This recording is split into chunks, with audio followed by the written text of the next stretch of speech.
Hello student, good morning to all of you.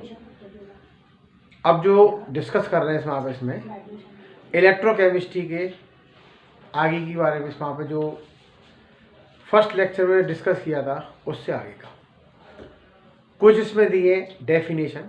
जैसे पहली इसमें आती कंडक्टेंस। कंडक्टेंस का सिंबल क्या होता है? इसमें सी होता है और इसका फॉर्मूला होता है C = 1/R। तो फॉर्मूले से क्या बनती है? डेफिनेशन क्या बनेगी इसमें? The reciprocal of resistance. हमने रेजिस्टेंस क्या कर दिया, इसका इन्वर्स किया, तो the reciprocal of resistance is called conductance. इसी के बेसिस की यूनिट क्या फॉर्म होती हुई, या तो आप लिखेंगे इसकी यूनिट जो बनेगी यहाँ पर ओम इनवर्स, या लिखेंगे इसको मोह या साइमन, इसका सिंबल S। तो तीनों में से अपन किसी एक यूनिट को शो कर सकते हैं, या तो होती है इसमें पर ओम कर दो, या इसका मोह, या साइमन का सिंबल क्या हुआ इसमें S। एक और इसमें आती है जो है, एक होता है सेल कांस्टेंट। सेल कांस्टेंट, इसका सिंबल आपको दिया होगा X, या लिखा होगा इसमें G*, दोनों में से कोई है। अब देखिए इसका फॉर्मूला क्या बनता है, इसका होता है X = L/A। L क्या बताता है? The distance between the electrode. दो इलेक्ट्रोड होते हैं, इनके बीच की डिस्टेंस। और A होता है area of cross section of the electrode. हमने इसमें क्या निकाल लिया? दोनों का ratio. The ratio of distance between the electrode and area of cross section, this ratio is called cell constant. और इस फॉर्मूले के बेस से इसकी यूनिट क्या बनती है इसमें पर सेंटीमीटर। तो ये भी अपनी क्या होती है? डेफिनेशन होती है। अब देखिए इसमें आते हैं जो हमारे पास जो है, एक आते हैं कि फैक्टर ऑफ रेजिस्टेंस। हमारे पास जो रेजिस्टेंस होगा वो रेजिस्टेंस कौन कौन से फैक्टर पर डिपेंड करता है। पहला फैक्टर देखिए इसमें आता है R ∝ L, length of the conductor, और दूसरा R inversely proportional to area. तो R क्या है इसमें? Directly proportional to length of the conductor, और R क्या होता है इसमें? Inversely proportional to area. अब देखिए दोनों में कंबाइन किए, दोनों फैक्टर इसमें यहाँ पर जब फैक्टर कंबाइन किए तो क्या बन जाएगा इसमें? R प्रोपोर्शनल टू क्या हो गया? L/A, और यहाँ से मिल जाएगा R = ρL/A। जो यहाँ पर आपको रो दिया है, इस रो को पढ़ते हैं स्पेसिफिक रेजिस्टेंस। तो हमारे पास जो रो बन जाएगा इसमें, वो रो क्या बन जाएगा? Specific resistance. इस रो की यूनिट क्या बनती है? इस रो की यूनिट बनती है ओम सेंटीमीटर। अब आपको जैसे रो डिफाइन करना है तो क्या मानेंगे इसमें? हमने क्या माना? L मान लिया 1 सेंटीमीटर, एरिया इसका 1 सेंटीमीटर स्क्वायर, तो R = कितना हो गया? रो। मतलब ऐसा कोई दिया कंडक्टर जिसकी लेंथ कितनी है? 1 सेंटीमीटर है, area of cross section 1 centimetre square है, then the resistance of the conductor is equal to specific resistance. तो ये कह सकते हैं हमारे पास क्या है, कोई कंडक्टर आपको दिया है, उसकी लेंथ कितनी है? 1 centimetre, area of cross section 1 centimetre square, then the resistance of the conductor is equal to the specific resistance. एक और आती डेफिनेशन जो है वो होती है स्पेसिफिक कंडक्टिविटी। स्पेसिफिक कंडक्टिविटी, और इसका सिंबल जो होता है इसमें वो आता है इसमें कप्पा। इसको कप्पा पढ़ते हैं। कप्पा का फॉर्मूला होता है 1/√। इसका मतलब क्या हुआ? The reciprocal of specific resistance is called specific conductivity. और इसकी जो यूनिट फॉर्म होगी इसमें यहाँ पर वो क्या बन जाएगा, इसमें 1/ओम सेंटीमीटर, तो आपका पर ओम और पर क्या हो गया सेंटीमीटर। तो ये कह सकते हैं हमारे पास क्या है, the reciprocal of specific resistance is called specific conductivity. और इसकी यूनिट क्या फॉर्म होती है, पर ओम पर सेंटीमीटर। एक और इसकी बनती है definition, it is defined as the conductance of ions present in the 1 centimetre cube of the solution. मतलब 1 सेंटीमीटर को हमारे पास क्या सॉल्यूशन है, उसके अंदर जितने आयंस हमारे पास होते हैं, प्रोड्यूस होते हैं, उन आयंस की conductance, this conductance is also called specific conductivity. तो ये कह सकते हैं conductance of all the ions from 1 centimetre cube of the solution. तो दो इसकी क्या बनती है यहाँ पर डेफिनेशन। इस तरीके से हमने कई इसको भी डिफाइन कर दिया इसमें। यहाँ पर एक और बनती है, इसमें आता है जैसे इक्विवेलेंट कंडक्टिविटी, इक्विवेलेंट कंडक्टिविटी, और इसका सिंबल क्या होता है लैम्डा इक्यू। इसका मतलब क्या दिया है इसमें यहाँ पर भाई, हमको दिया है 1 ग्राम इक्विवेलेंट इलेक्ट्रोलाइट और इसको डिजोल्व किसमें किया 20 centimetre cube of the solution. 1 gram equivalent electrolyte dissolve in the 20 centimetre cube of the solution. Dissolve करने के बाद जो आयंस प्रोड्यूस होती हैं उनकी conductance, this conductance is called equivalent conductivity. तो डिफाइन कैसे कर सकते हैं, conductance of all the ions produced when 1 gram equivalent of the electrolyte dissolve in the 20 centimeter cube of the solution. It is called equivalent conductivity. इसका देखिए formula क्या बनता है इसमें, इसका एक फॉर्मूला कॉमन बनता है लैम्डा ई क्यू हमारे पास क्या हो गया कप्पा इंटू वी, और लैम्डा ई क्यू एक और फॉर्मूला होता है यहाँ पर कप्पा इंटू 1000 अपॉन एन। पहला फॉर्मूला कॉमन होता है कप्पा इंटू वी और दूसरा फॉर्मूला होता है kappa into 1000 upon n. Kappa इसमें स्पेस पर कंडक्टिविटी होती है और एन इज द नॉर्मेलिटी। तो इस तरीके से ये सारी की सारी क्या है इसमें डेफिनेशन। एक और देखिए समझिए इसमें जो है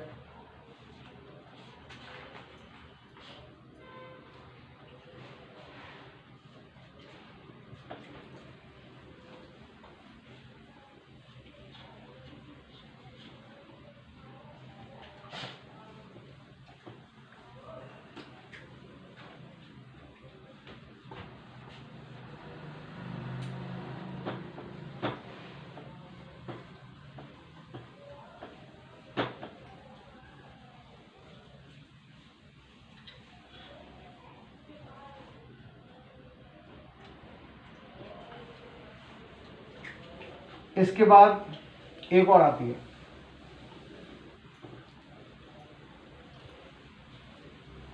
जो है उसका नाम है मोलर कंडक्टिविटी और इसका सिंबल क्या बनता है लैम्डा एम। एक शब्द का चेंज है। इक्विवेलेंट में क्या लेके चलते हैं 1 gram equivalent electrolyte. 1 gram equivalent के स्थान पे क्या आ जाएगा इसमें यहाँ पर 1 mole electrolyte. 1 mole electrolyte dissolve in the 20 centimetre cube of the solution. हमने क्या लिया 1 मोल लिया इलेक्ट्रोलाइट, डिजॉल्व किसमें किया 20 centimetre cube of the solution. Dissolve करने के बाद जो हमने आइंस प्रोड्यूस हुए उन आइंस की जो कंडक्टेंस होगी this conductance is called molar conductivity. Define कैसे करोगे the conductance of all the ions produced when 1 mole of electrolyte dissolve in the 20 centimetre cube of the solution. अब देखिए इसका फॉर्मूला क्या होगा लैम्डा एम का फॉर्मूला कप्पा इंटू वी या lambda M kappa into 1000 upon M. तो इसका formula हो जाएगा कप्पा इंटू 1000/m। इसकी यूनिट क्या फॉर्म होती है? पर ओम और सेंटीमीटर स्क्वायर पर मोल। तो इसकी वही जो यूनिट फॉर्म होगी पर ओम सेंटीमीटर स्क्वायर पर मोल। एक दोनों का रिलेशन आता है इसमें। रिलेशन क्या फॉर्म होगा? लैम्डा एम कितना हो गया? जेड लैम्डा ई क्यू, और जेड हमारे पास होता है चार्ज ओवर कैटाइन। तो कैटाइन को मैं जितना चार्ज दिया it is called the Z. इससे आप क्या कर सकते हो? लैम्डा ई क्यू दिया है तो लैम्डा एम निकाल लेंगे, और लैम्डा एम दिया तो लैम्डा ई क्यू को फाइंड आउट कर सकते हैं। अब एक फॉर्मूला आपको ड्राइव करना है, जैसे हमारे पास आता है कि relation between kappa C comma x तीनों दिया होगा, मतलब स्पेसिफिक कंडक्टिविटी, कंडक्टेंस और सेल कांस्टेंट, इन तीनों का रिलेशन कैसे बनाएंगे आप इसमें? देखिए, कप्पा का फॉर्मूला 1/ρ, इसको मानिए हमने इक्वेशन फर्स्ट।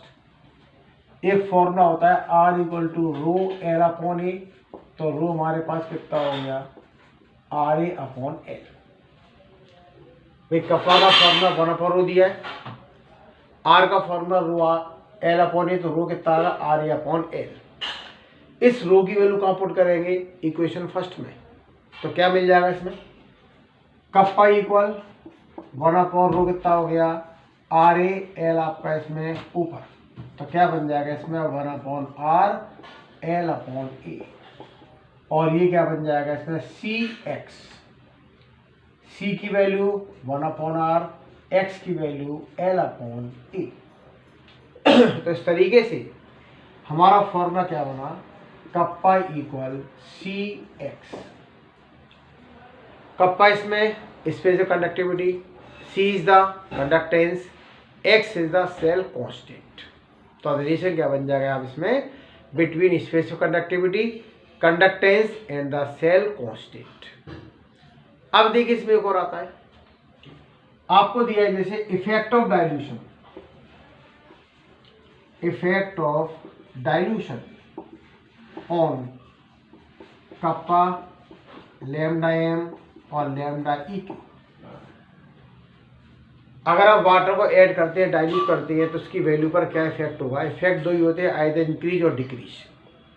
पहली बात करते हैं स्पेसिफिक कंडक्टिविटी की। स्पेसिफिक कंडक्टिविटी क्या होती है? Conductance of all the ions present in the 1 centimetre cube of the solution. मतलब 1 सेंटीमीटर क्यूब हमारे पास सॉल्यूशन है, उसमें जितनी आयंस प्रोड्यूस हुए उनकी आयंस की क्या होती है? कंडक्टेंस। जब वाटर मिलाएंगे इसमें, आप कह सकते हैं हमने वाटर को ऐड किया, तो नंबर ऑफ आयंस क्या होते हैं पर सेंटीमीटर क्यूब में? डिक्रीज। और जब नंबर ऑफ आयंस डिक्रीज होंगे तो कप्पा की वैल्यू क्या होती है? डिक्रीज। तो पहला पॉइंट हमको ये मिल जाएगा यहाँ पर, kappa decrease on increasing the dilution. अगर आप डाइल्यूशन बढ़ाएंगे तो कप्पा की वैल्यू क्या होती है? डिक्रीज होती है। अब बात करते हैं molar conductivity and equivalent conductivity. देखिए, लैम्डा एम का फॉर्मूला क्या था हमारे पास? Kappa into B. Lambda E Q का formula kappa into B. Kappa की वैल्यू क्या होती है? डिक्रीज, और वॉल्यूम क्या होता है आप इसमें? इंक्रीज। वही same case lambda E Q में डायल्यूशन बढ़ा दिया इसमें वहाँ पर, तो कप्पा की वैल्यू क्या होती है? डिक्रीज होती है, और वॉल्यूम क्या होता है? इंक्रीज होता है। अब दोनों में से आपको देखना है कि मोर इफेक्टिव कौन सा होगा। Increase in volume is more effective than decrease in the specific conductivity. मतलब दोनों में से हमारा मोर इफेक्टिव क्या होगा? वॉल्यूम का इफेक्ट ज्यादा होता है एज कंपेयर टू कप्पा। तो इस तरीके से molar conductivity, equivalent conductivity both increase on increasing the dilution. अगर आप डाइल्यूशन को बढ़ाएंगे तो lambda M, lambda E Q, दोनों की वैल्यू क्या होती है? इंक्रीज होती जाएगी। अब आगे चल के मान के चलिए, इसमें एक आता है, इस तरह लिखा होगा कि लैम्डा एम इनफाइनाइट या इस तरह से यहाँ पे लगागा लैम्डा m 0, ये सिंबल। इसको क्या पढ़ते हैं? Molar conductivity at the infinite dilution और लिमिटिंग मोलर कंडक्टिविटी। मतलब एक कंडीशन ऐसी आती है कि जहां पर डाइल्यूशन का इफेक्ट ही नहीं हुआ, इनफाइनाइट डाइल्यूशन, और हमारे पास लैम्डा m की वैल्यू क्या होती है? सबसे हाईएस्ट हो जाएगी, इट बिकम्स कांस्टेंट। तो जहां पर लैम्डा m की वैल्यू कांस्टेंट होती है, डाइल्यूशन का कोई इफेक्ट नहीं होता है, वो कहलाती है इन लिमिटिंग मोलर कंडक्टिविटी और molar conductivity at the infinite dilution. तो इफेक्ट हमारा क्या हुआ? कप्पा हमारा डिक्रीज होता है, molar conductivity, equivalent conductivity both are the increase. अब देखिए इसमें अगला टॉपिक पढ़ते हैं। अगला जो आपको दिया है,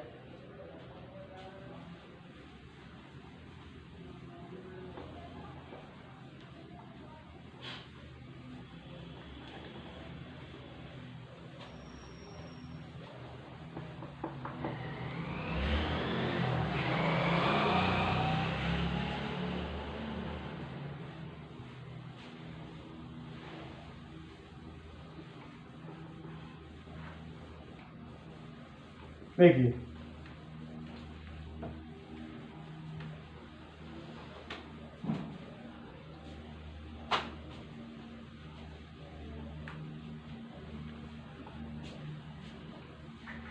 अगला जो टॉपिक है उसका नाम है Cornwallis law. Cornwallis law of independent migration of ions, migration of ions। तो अगला जो आपको टॉपिक दिया है Cornwallis law of independent migration of ions. Short में आपको ये भी लिखा होगा इसमें, यहाँ पर कॉर्नवालिस लॉ, इतना भी लिखा होगा। कॉर्नवालिस क्या भी नेम ऑफ द साइंटिस्ट। इन्होंने क्या बता दिया? Molar conductivity at infinite dilution of any electrolyte is the sum of molar conductivity of cation and the anion, and each ion is multiplied by according to number of ions. मतलब किसी भी compound की या किसी electrolyte की जो molar conductivity होती है, ये कैटायन और एनाइन के सम के इक्वल होती है, और जितने नंबर ऑफ आयंस प्रोड्यूस होते हैं उन नंबर ऑफ आयंस का इसमें क्या करते हैं? मल्टीप्लाई करते हैं। अब देखो इसका एग्जाम्पल क्या हुआ, जैसे हमने आपसे लिखा भाई NaCl, इसको ब्रेक किया तो Na पॉजिटिव बना, Cl क्या बना? नेगेटिव। यहाँ पर क्या होगा इसमें? Lambda infinite NaCl equal lambda infinite Na positive plus lambda infinite Cl क्या हो गया? नेगेटिव। तो इनफाइनाइट डाइल्यूशन पर जो हमारी मोलर कंडक्टिविटी होगी, it is equal to the sum of molar conductivity of cation and the anion, और इसी स्टेटमेंट हमारा होता है कॉर्नवालिस।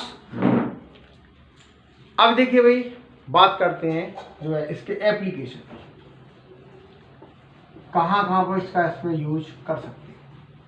पहला इसमें आता है डिग्री ऑफ डिसोसिएशन। हमको पहले इसमें क्या निकालना है? इसमें यहाँ पर डिग्री ऑफ डिसोसिएशन। इसका एक फॉर्मूला होगा, अल्फा का फॉर्मूला होगा lambda MC upon lambda M infinite. Lambda infinite क्या होता है? Molar conductivity at the infinite dilution, it means dissociation is complete. जब इनफाइनाइट डाइल्यूशन होगा तो डिसोसिएशन क्या हो जाएगा? कंप्लीट हो चुका होगा। लैम्डा MC क्या है? Molar conductivity at the given concentration, और दोनों क्या निकाल लिया? Ratio. This ratio is called degree of dissociation. तो डिग्री ऑफ डिसोसिएशन का फॉर्मूला क्या बन जाएगा? Alpha equal lambda MC upon lambda M infinite.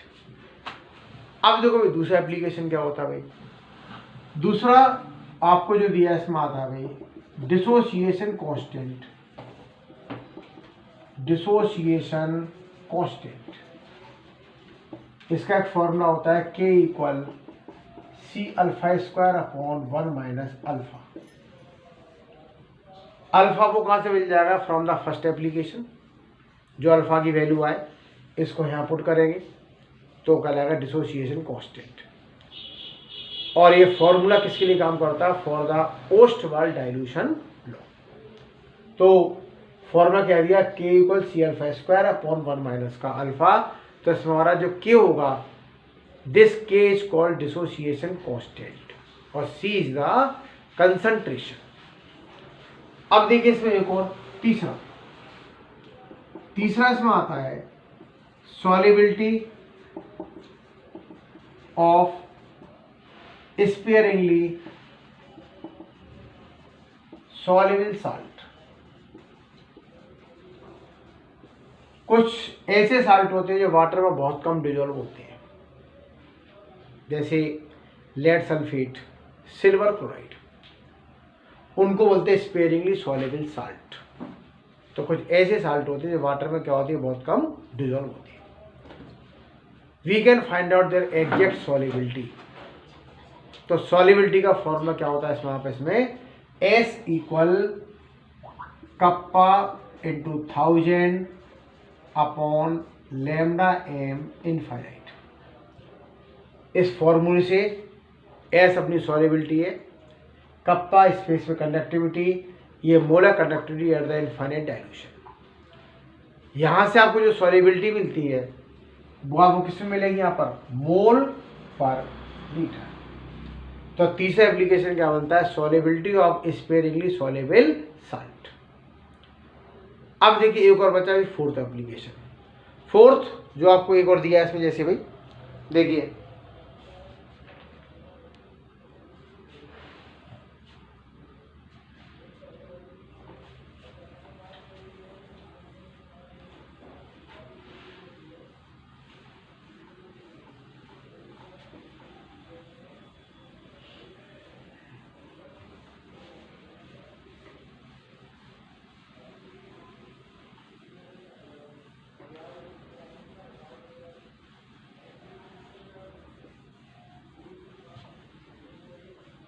अपना जो फोर्थ एप्लीकेशन मुझे आता है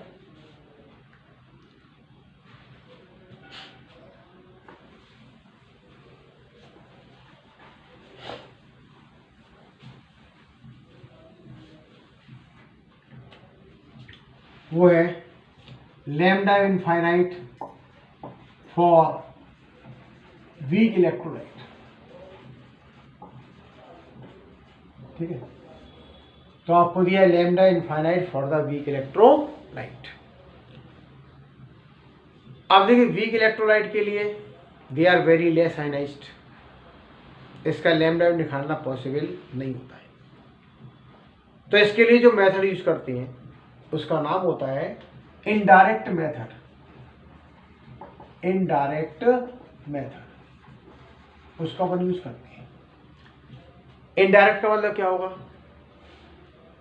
हेल्प किसकी लेंगे? स्ट्रॉन्ग की, और वैल्यू किसके निकालते हैं? वीक की। मतलब वीक की हमको वैल्यू निकालनी है with the help of strong electrolyte. अब देखो इसका एग्जाम्पल क्या हुआ भाई, हमें आपको निकालना है, जैसे मान के चलिए लैम्डा इनफाइनाइट CH3COOH का निकालना है। ठीक है, स्ट्रॉन्ग इलेक्ट्रॉन में कौन कौन सी लिए वहां पे? जैसे एक तो ले लिया HCl, NaCl और CH3COONA, मतलब हाइड्रोक्लोरिक एसिड, सोडियम क्लोराइड और सोडियम एसीटेट। ये तीनों स्ट्रॉन्ग है। इसकी हेल्प से वैल्यू किसके निकालेंगे भाई? वीक वाले। सबसे पहले सबको आयन से ब्रेक कर लो भाई। तो हमारे पास क्या बनते हैं? CH3COOH को ब्रेक किया, सबसे पहले क्या किया, सबके यहाँ पे इसमें आयन्स फॉर्म कर, ये H पॉजिटिव और Cl नेगेटिव, इक्वेशन फर्स्ट हो गई। NaCl से क्या बना?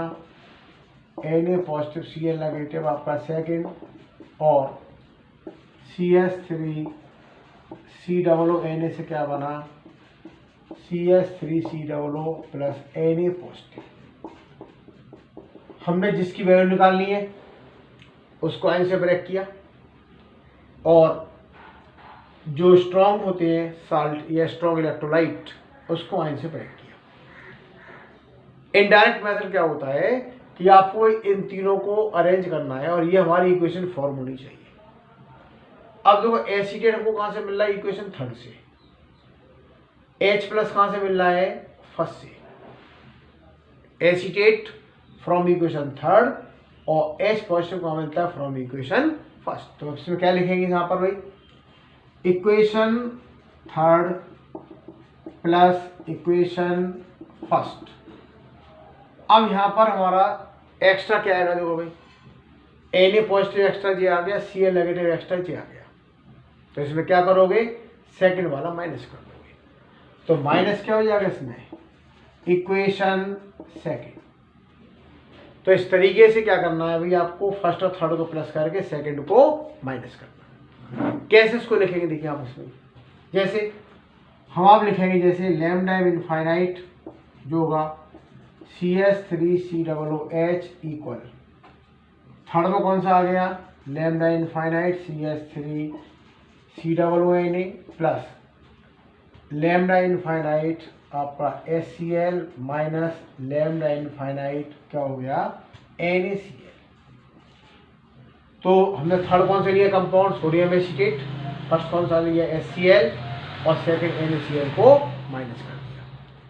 जब आप न्यूमेरिकल करेंगे तो आपको इन सब की वैल्यू आपको गिवन दे रखी होगी, सिंपली आपको वैल्यू पुट करनी है and you have to find out the molar conductivity at the infinite dilution for the acetic acid.